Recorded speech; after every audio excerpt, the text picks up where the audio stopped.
Right now, Pittsburgh's best sports show is about to begin. Call us or tweet us. We've got things to talk about on the Ireland Contracting Nightly Sports Call. Hello and welcome into the Ireland Contracting Nightly Sports Call. What a thriller of a day it was here in the city of Pittsburgh. Home opener for the 2026 Pirates. High anticipation for these Buccos this season. It hasn't been like the 6 seasons of years past. Very different feel going into this year with all the moves they made at the trade deadline. And then, of course, the big move, calling up Connor Griffin just yesterday, just in time to make this home opener. And boy, did it live up to the hype. A sold-out crowd over at PNC Park. We're going to break it all down. I have Brian Batko joining me tonight. And Brian, I will say I had the privilege of being over there for the first few innings, and man, I gotta say it was such an electric atmosphere, and this town truly comes alive when they have good baseball to watch, and it was just so fun being over there in that environment today again. Well, I'm jealous, Cassidy. I wasn't at PNC Park, but I did actually go to a place right down the street from my house, and same kind of deal. I mean, people stopped what they were doing in the restaurant when Connor Griffin came up for his first at bat, and it was really cool to see, and especially the way he got it done there. A hit in his first AB. I mean, those first 2 pitches, he's kind of chasing. You're like, all right, this guy's pressing a little bit. He's drowning up there in his first opportunity. Maybe it's gonna, not be the fairy tale start, and then, I mean, getting a hit on a 2-strike breaking ball that Orioles pitcher kind of left up there. You're like, all right, you can see it right away that this is why this guy's special. Oh, for sure. And it was just so exciting. I mean, starting with the intros when they first introduced him before the game, you couldn't even hear the PA announcer calling his name because everybody was screaming so loud. And then, of course, that at bat, he got a well-deserved standing ovation before that hit. And then, yeah, like you said, just such an incredible hit.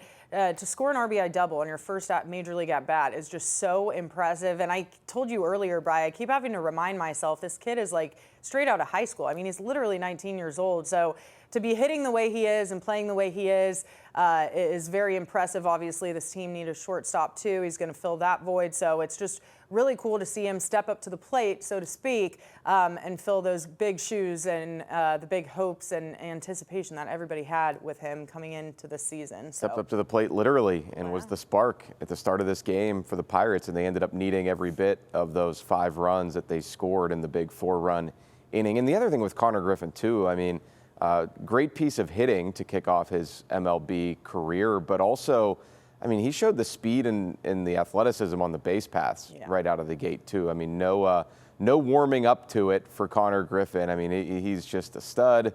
You see it here in Game 1, and it feels like one of those career debuts that you're going to look back on someday and say, I was there, or I watched it with Brian Batko at a place in the North Hills. I did see a loyal viewer of the Nightly Sports Call there, by the way. Too. Oh, no way. Shout out to Matt. Oh, shout out Matt. That is awesome.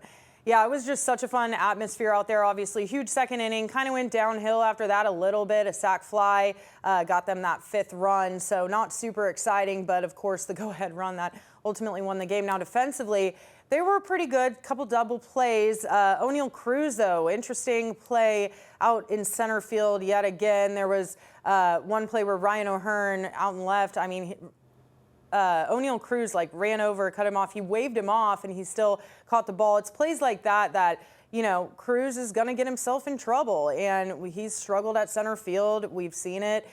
He had 2 major goof-ups in this last week, and I think maybe he was trying to play hero ball a little bit, try to show off that he can make a catch like that. But at the end of the day, if your teammate is waving you off, the ball's coming directly at him, that is not a time for you to then run over and cut him off. You can risk injury that way, and you can lose games that way. So definitely don't want to see that. But then he steps up to the plate and makes up for it. So I think the Pirates are okay with a couple errors if he's, crushing balls. Well, I mean, I feel like Pirates fans are in kind of 2 camps on this O'Neal Cruz fielding pickle already. I mean, I at least saw today online some people saying that, yes, this is ridiculous and needs to stop happening with him. O'Hearn, he kind of had a look on his face like this is going to be a long season out here doing this. But then you had a lot of other people say, look, I mean, this was a kind of a run-of-the-mill play, and people are quick to jump on O'Neal Cruz because of the opening day blunders that,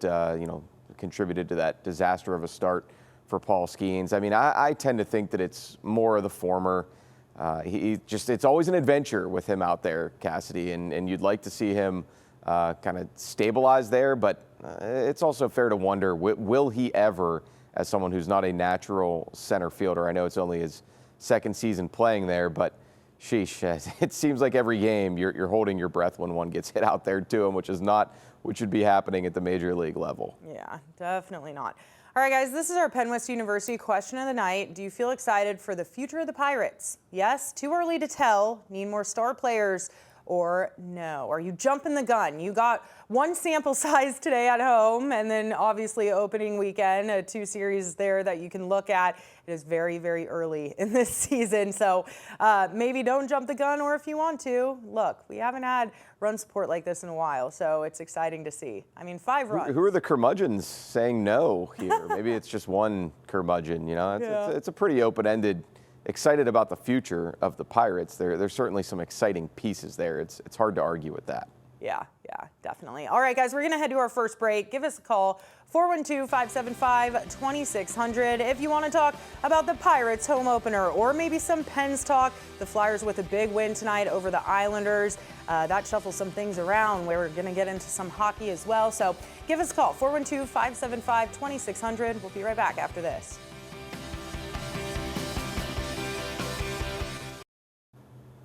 Welcome back to the Nightly Sports Call. I'm your host tonight, Cassidy Wood, joined alongside Brian Batko. This is our Xfinity tweet of the night from Jonathan Mayo. With his RBI double today, Griffin becomes the youngest Pirates player to get a hit in his debut since Bill Mazeroski in 1956. Did you get chills? Because I got chills.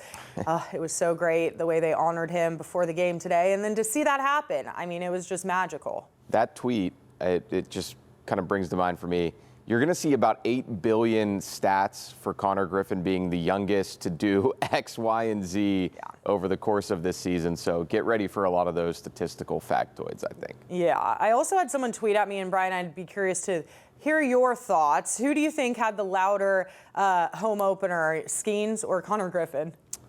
Oh, man. I mean, based on what you said from today, I'd maybe have to go with Griffin. I mean, I think it's a little different when you get a batter up there than a pitcher starting off the game. So, hey, either way, though, 2 really anticipated debuts in the last few seasons for the Pirates.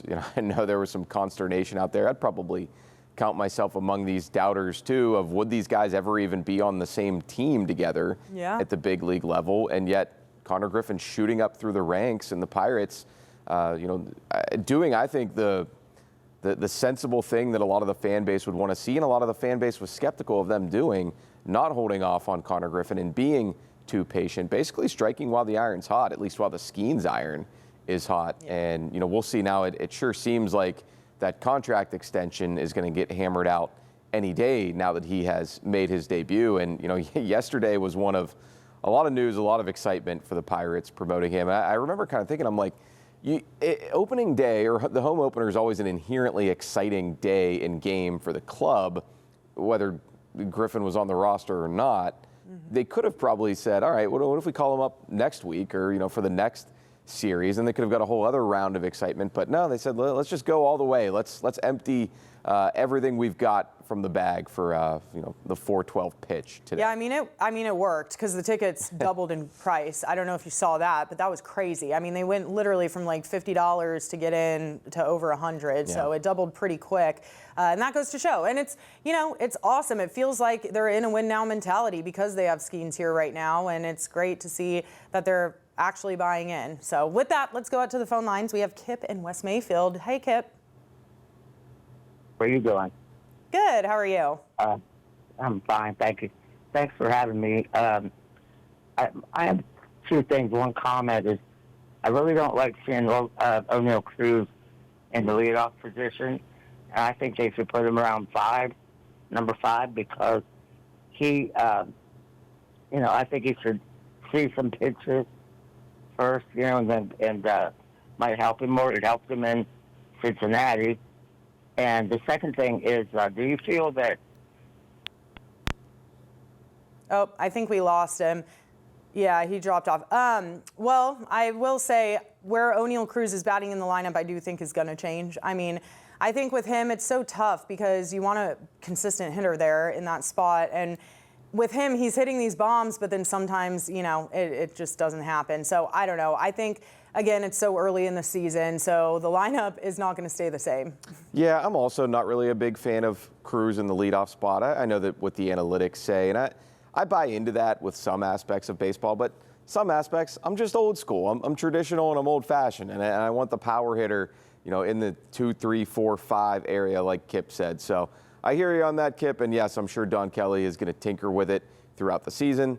After all, that is his job as the manager to figure out the right configuration of these guys getting to the plate.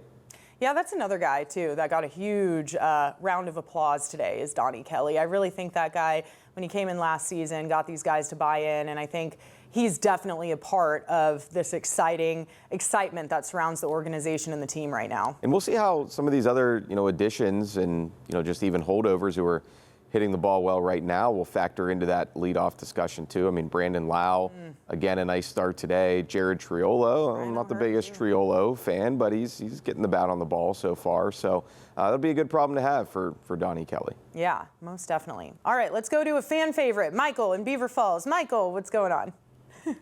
Excellent. How about those Buccos? You know what?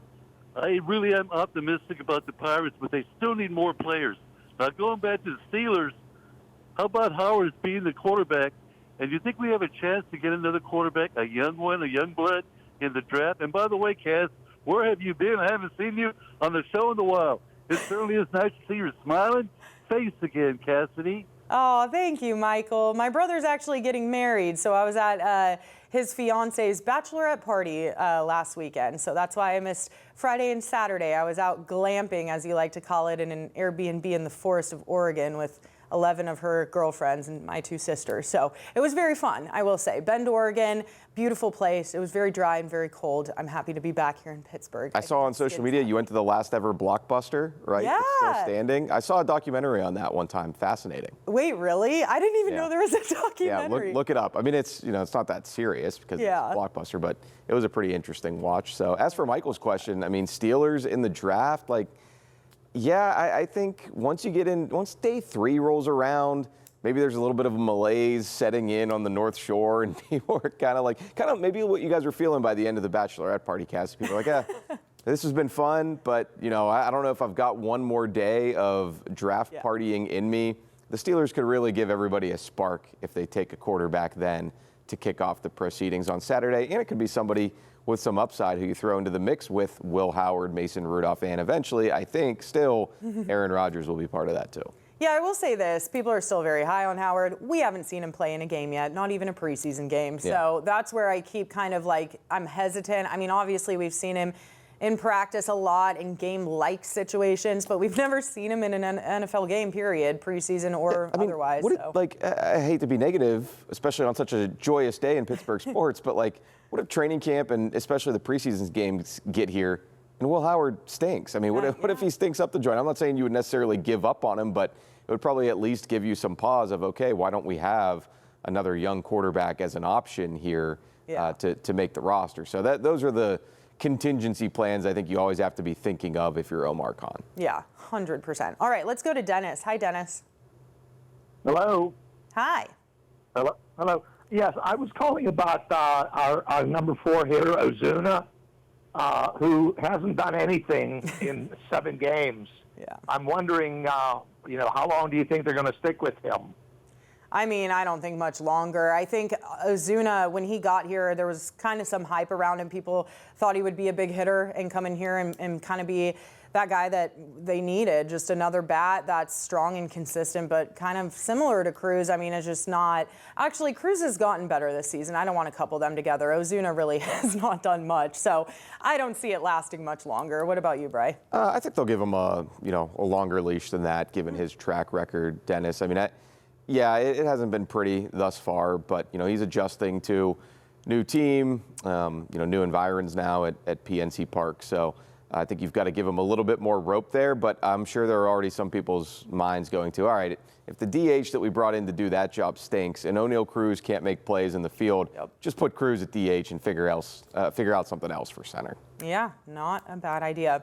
All right, guys, remember, too, this is our Penn West University question of the night. Do you feel excited for the future of the Pirates? So far, 42% yes. Too early to tell, 27. Need more star players, 13, and no, 18. So overwhelmingly yes right now, which is exciting. I told you, Bri, it was exciting over there today. I keep saying exciting, but that's the only way to describe this. I guess the people saying no are more thinking big picture. Bob Nutting will never spend enough money, and the payroll will never get up there to be a competitor for real in the NL. But hey, like I said before, there are definitely pieces now with Skeens, Griffin, Bubba Chandler that you can kind of sink your teeth into on a night-to-night basis. Oh, totally. All right, guys, we're going to head to our last break. Give us a call, 412-575-2600. We'll be right back after this. And we'll get into some hockey talk a little bit, too, because it's looking like the Pens could play the Flyers in the first round of the playoffs. And how insane would that be? We'll talk more on that right after this. Welcome back to the Nightly Sports Call. I'm your host tonight, Cassidy Wood, joined alongside Brian Batko, and obviously the headline tonight, what we spent all show talking about, these battling buccos that are now win tonight. Just exciting home opener over there at PNC. Connor Griffin, just so impressive. We broke all that down.